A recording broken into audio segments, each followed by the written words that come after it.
Bonjour à toutes, bonjour à tous, bienvenue et merci d'être avec nous pour cette nouvelle édition du 12-14 en Aquitaine. OVNI, attention danger, c'est le titre du livre que vient de publier notre invité Bernard Bidot, ufologue girondin.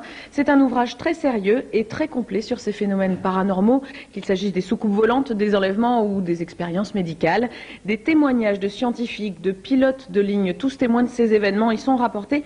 Il nous en fera part en détail et en direct sur ce plateau tout à l'heure. Merci d'être avec nous pour la suite de ce 12-14 en Aquitaine et bienvenue à ceux qui nous rejoignent. Bernard Bidot est notre invité. Merci d'être avec nous. Vous êtes ufologue, vous êtes installé en Gironde, vous arrivez du Périgord également. On va dire que vous êtes aquitain et vous vous intéressez depuis de longues années aux ovnis et aux extraterrestres. OVNI, attention danger, c'est le titre du livre que vous venez de publier. Vous allez nous en parler en détail tout au long de cette émission. On en feuillettera quelques pages tout à l'heure avec vous.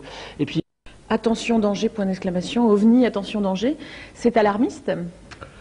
C'est pas que c'est alarmiste, ça vient du fait qu'il y a un danger dans ce phénomène complètement inconnu. Et les gouvernements sont quand même très inquiets, surtout les gouvernements qui s'en occupent de près, comme le gouvernement américain, de s'apercevoir qu'il y a énormément d'enlèvements, énormément de disparitions. Que l'on attribue aux extraterrestres? Que l'on attribue, et on a des preuves quand même, malgré tout. Donc c'est un danger avéré, hein. On n'est pas là dans le domaine de l'hypothèse, de la supposition. Complètement. C'est un danger avéré. Prenons le cas par exemple des sous-marins, des bateaux. Vous avez le Minerve, le sous-marin français qui a disparu en rade de Toulon. Vous avez le Ridis à Saint-Tropez. Et ces indices justement que vous évoquez, qui sont très concrets, quels sont-ils? Comment est-ce qu'effectivement on peut attribuer la disparition Quand vous avez un sous-marin qui n'est pas en eau profonde, qui est à 20 ou 30 mètres de profondeur et qui disparaît d'un seul coup, que vous envoyez le bathyscaphe de Cousteau et puis qu'on voit absolument rien, on trouve que du sable. Bon. C'est difficile à expliquer. Donc on est toujours sur ce type d'éléments, des disparitions inexpliquées, inexplicables, qu'on attribue à, vous savez, quand à une quatrième dimension ou à des extraterrestres. Souvent, si vous voulez, les bateaux captent avec leur sonar, ils arrivent à capter des sons, des choses qui sont absolument anormales. Et on s'aperçoit quand on va sur place que finalement il n'y a rien, si vous voulez. Alors que tous les bateaux, tous les sous-marins de la planète, quelle que soit leur nationalité, échangent entre eux. Non, on a la preuve formelle, si vous voulez, que énormément de disparitions d'humains, de bateaux, d'avions, de voitures, etc., ne sont pas le fait, si vous voulez, du hasard. Mais vous parliez de l'implication des gouvernements tout à l'heure. Est-ce que les gens, le public, est incrédule par rapport à ces questions-là? Parce que c'est toujours très surprenant, ce genre d'évocation-là. Mais vous savez, le public, on lui en parle pas beaucoup. Non. Il faut vous dire, si vous voulez, je vais quand même aller très vite sur ce sujet, parce que c'est un petit peu embêtant de parler de ça quand on parle, par exemple, d'enlèvement d'enfants. Bon, il peut y avoir des téléspectateurs que ça gêne. Mais moi j'ai discuté avec les responsables de la gendarmerie, on sait pertinemment qu'il n'y a pas que des fugues, il n'y a pas que de la pédophilie dans les enlèvements d'enfants. Il y a des enfants qui disparaissent sur le chemin de l'école et les enquêtes prouvent que c'est absolument impossible qu'ils disparuent comme ça. Et c'est sans arrêt qu'on voit ce genre de phénomène. Alors Florence le disait, vous êtes, c'est le terme un petit peu générique, ufologue, ça fait directement référence aux soucoupes volantes. Mais il n'y a pas que ces soucoupes volantes qui vous intéressent. C'est un domaine beaucoup plus large. Voilà, si vous voulez, quand on parle, moi je parle du phénomène OVNI, si vous voulez, parce que le phénomène OVNI, ce n'est pas forcément des objets volants non identifiés. On en voit sous la mer, on en voit sur la mer, on a vu des engins rentrer dans la terre, donc c'est pas forcément que des objets volants. En tout cas, ils restent non identifiés.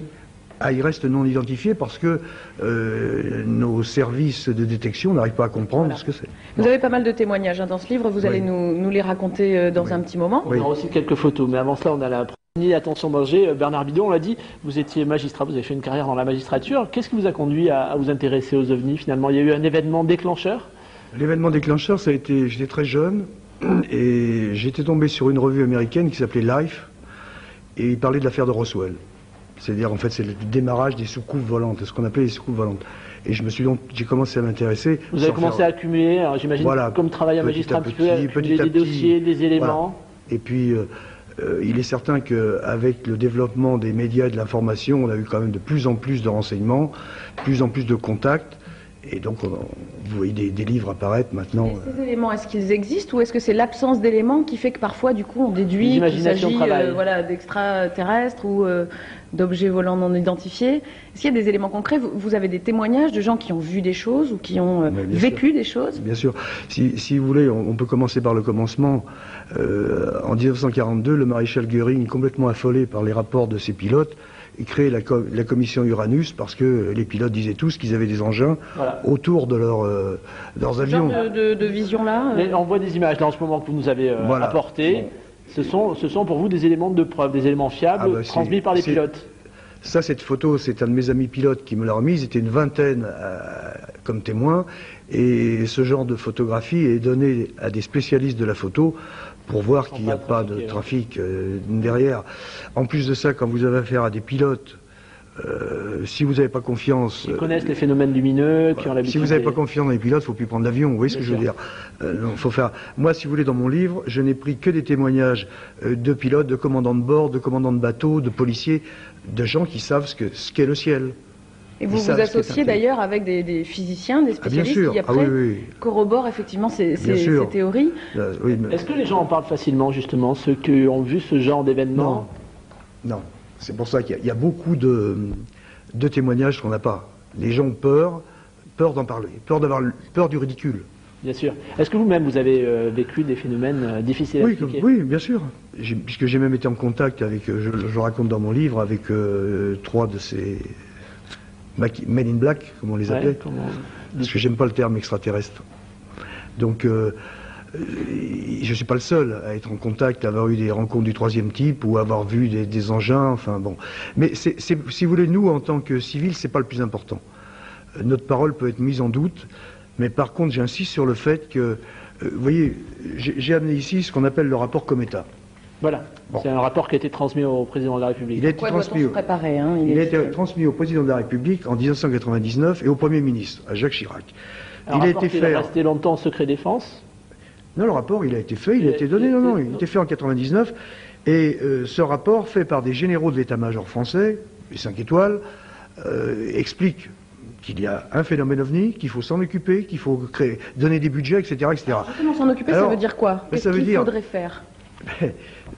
Ce qu'il faudrait faire, si vous voulez, si on reprend ce que ces gens-là, ces généraux-là disent, informer les décideurs politiques, renforcer les moyens humains et matériels pour faire des recherches, faire prendre en compte la détection des ovnis par les systèmes civils et militaires. Enfin, vous voyez, ils font des propositions. Et pourquoi ces choses-là ne se font pas selon vous? Qu'est-ce qui justifie? Ça se fait. Ça se fait. Vous avez le SNES à Toulouse, avec mon ami Velasco qui s'en occupe. Il est payé par le gouvernement depuis 1975 pour s'occuper que de ça. C'est encore une petite cellule, hein. Il n'y a pas d'énormes moyens. Cellule, mais oui, on n'est pas en Amérique. Pourquoi les Américains prennent plus en compte les Américains sont comme ça. C'est comme ça. Les Américains... Non, mais parce que, vous savez, nous les Français, on est entre Français, là, je pense. Nous sommes des gens on sait tout. On est les plus beaux, on est les plus forts et on sait tout. Et donc, on sait en particulier que, puisqu'on ne comprend pas, c'est que ça n'existe pas. Les Américains ne raisonnent pas comme ça, si vous voulez. Les Américains, s'ils ne comprennent pas, ils mettent des budgets s'il le faut pour chercher à comprendre. Évidemment, ils trouvent. Donc là-dedans, il y a beaucoup de témoignages, évidemment, il y a des hypothèses également, il y a aussi tout un jargon qui est utile de connaître. Vous faites notamment pas mal de différences entre les gens qui ont été contactés, ceux qui peuvent témoigner d'avoir vu des choses. Enfin, il y a toute une hiérarchie un petit peu du témoin. Si vous voulez, il y a les contactés. Les contactés, ce sont des gens qui sont en contact direct et qui continuent à être en contact pour une raison mystérieuse après, si vous voulez. Il y a les enlèvements provisoires, c'est le phénomène abduction, avec les abductés. Ce sont des gens qui sont enlevés dans leur voiture, dans leur chambre, et c'est momentané, si vous voulez. Ils racontent tous qu'ils ont subi des sortes d'examens médicaux pénibles. Je connais très bien quelqu'un à Bordeaux, que je cite dans mon livre, qui a vécu ça depuis l'âge de 7 ans, c'est traumatisant. Certains ne se rappellent pas également ce qui leur est arrivé. Voilà. Alors certains ne se rappellent pas, ils ne peuvent en parler que sous hypnose, parce que le médecin ne comprend pas ce qu'ils ont, et sous hypnose, ils sortent ce genre de choses. Ça, c'est le phénomène abducté, c'est-à-dire des enlèvements provisoires. Et donc j'ai parlé tout à l'heure des enlèvements définitifs. Voyez. Mais si vous me permettez de revenir à la jeunesse de l'histoire, donc on a parlé de Göring, mais aux États-Unis, vous avez le 24 juin 1947, Kenneth Arnold à qui on donne l'ordre de prendre son avion civil parce qu'un avion venait de s'écraser dans les montagnes, et qui voit pour la première fois une formation, il a appelé ça soucoupe, volante, et il disait qu'il avait l'impression que ça faisait comme des assiettes qui sautaient sur un lac. Et les journalistes ont appelé ça soucoupe volante. Ce qui est intéressant, c'est que c'est un petit peu toujours les mêmes témoignages depuis des années, qui ressortent un petit peu dans les mêmes dans les livres. Et ensuite, analysé de manière différente. Ensuite, si vous voulez, il y a eu le drame du capitaine Mantel. Et là, le 7 janvier 48, ce capitaine avec 2 autres pilotes a poursuivi un engin sur ordre, puisque c'était un militaire. Et les dernières paroles qu'il a dites, ça a été de dire « c'est immense, ça va très vite », et c'était terminé. On a retrouvé son appareil pulvérisé au sol. D'accord. Ce qui est extraordinaire dans cette affaire, c'est qu'on n'a jamais retrouvé le pilote, on n'a jamais retrouvé ses affaires. Absolument rien. Jamais. Pour conclure, juste un petit mot peut-être avant de passer à la littérature avec Christian Laborde. Est-ce qu'il vous semble que d'ici quelques années, on pourra effectivement prendre en charge ce genre de dossier-là, le gérer, avoir des éléments de preuve tangibles et bref, arrêter ce silence qu'il y a autour de ce genre de phénomène? Si vous me posez la question, en fait, pourquoi ce blackout, pourquoi ce silence, je vous dirais très très vite que si j'étais à la place d'un chef de gouvernement, je ferais exactement pareil. Mes amis ufologues ne comprennent pas mon raisonnement la plupart du temps. C'est la peur du traumatisme. Mais voilà, vous pouvez pas vous pouvez pas expliquer à des gens que vous ne pouvez pas assurer leur sécurité. Or, à l'heure actuelle, moi, les amis militaires que j'ai, les pilotes, ils peuvent tirer sur ces engins. Ça leur fait autant de mal qu'un moustique sur une peau d'éléphant, vous comprenez? Ça sert strictement à rien. Alors, il faut quand même comprendre, les gouvernements, ils font très attention. Voilà. Et c'est la raison pour laquelle vous avez appelé ce livre OVNI, attention danger. On va y revenir dans un instant avant de se terminer avec Bernard Bidot. Vous avez une petite passion pour la peinture, une grande passion. Oui, oui, oui. Et ça a un lien avec les ovnis ou pas du tout? Ah non, non, pas du tout. Vous n'essayez pas de recréer vos... Effectivement, c'est pas de l'abstrait, c'est pas du classique. Là. Oui, oui, voilà. Non, c'est pour se détendre, se sortir un peu. En tant qu'amateur ou en tant que peintre? En tant qu'amateur. Vous n'êtes pas essayé au pinceau? Oui, non, mais... Pour certains phénomènes paranormaux, ça peut s'y prêter. Hein. Ah, on pourrait. Hein. Est-ce qu'il y a un autre projet de livre, peut-être sur le même sujet? Oui, il y a une suite. Une suite, avec des témoignages que vous n'avez pas osé mettre dans celui-là?